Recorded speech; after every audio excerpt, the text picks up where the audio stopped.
a Buddha statue that's precious to you, that you have picked, that you have put a special corner in your room or a special room for it, and you make proper offerings and you clean it, becomes a place of peace, serenity, love, and the reminder of who you are and who you can become, which is a fully enlightened being.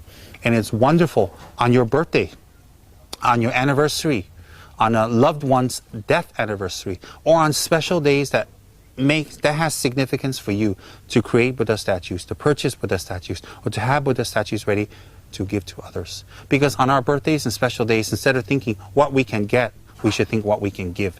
Because we came to the world to give. We came to the world to share. We came to the world to be a benefit to others. We didn't come to the world to take, to grab, to get whatever we can. So we have to put it in our mindset that we came to the world to give. We came to the world to share. We came to the world to benefit. And if we live our life by giving, sharing, and benefiting, then our life will be fulfilled. Our life will be beautiful.